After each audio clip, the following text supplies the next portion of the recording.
ថ្ងៃនេះម៉ាក់មកធ្វើញោមដោយសារម៉ាក់ឃ្លានញោមអញ្ចឹងយកការ៉ុតឲ្យច្រើនមកកោសតិចយកទៅសល់បានទុកឲ្យកូនគូខីញ៉ាំនិយាយពីការ៉ុតថ្មីហើយកោសតែលើតិចទេទុកឲ្យញ៉ាំចូលចិត្តឲ្យញ៉ាំគៀនបដូរនឹងខ្ចីយកផ្អែមឆ្ងាញ់គេញ៉ាំចឹងខ្ញុំធ្វើញោមនៅចិត្តនឹងឯងខ្ញុំក្រានកាទេធ្វើចិត្តនឹងហើយគេអង្គុយចាំមើលតែយើងចិត្តការ៉ុតហើយគេយកញ៉ាំចិត្តការ៉ុតហើយគេយកញ៉ាំចែកបងប្អូនគេអាពូប៊ីលីគេនៅគៀននឹងដែរតែយើងអត់បានថតទេខ្ញុំអង្គុយគៀននឹងក៏ខ្ញុំថតពេលគាត់ញ៉ាំ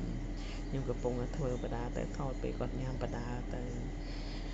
ខូខីក៏ចេះញ៉ាំញោមដែរចាំមើលខ្ញុំកាត់វីដេអូញ៉ាំញោមឲ្យមើលដោយសារ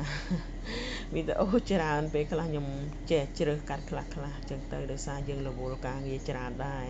ហើយយើងមកថតគាត់ពីមុនខ្ញុំគិតថាថតវីដេអូទុកមើលច្រើនណាវីដេអូគាត់នៅពីតូចច្រើនទៀតតែវែងទៅខ្ញុំអត់សូវមានពេលកាត់តែពេលឥឡូវខ្ញុំមានកណិតថាយកមកផុសផេកទៅ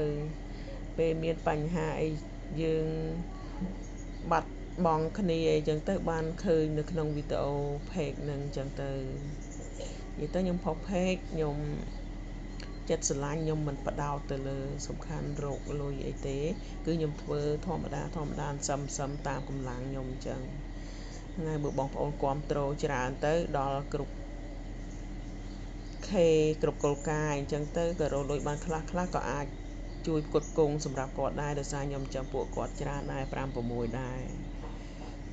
ម្ដាយគាត់បងប្រុសគាត់បើពុកគាត់ស្លាប់ហើយដោយសារខ្ញុំទុកគាត់នៅក្រៅហើយគាត់រួចគាត់កាចខ្លាំងអញ្ចឹងឆ្កែខាំ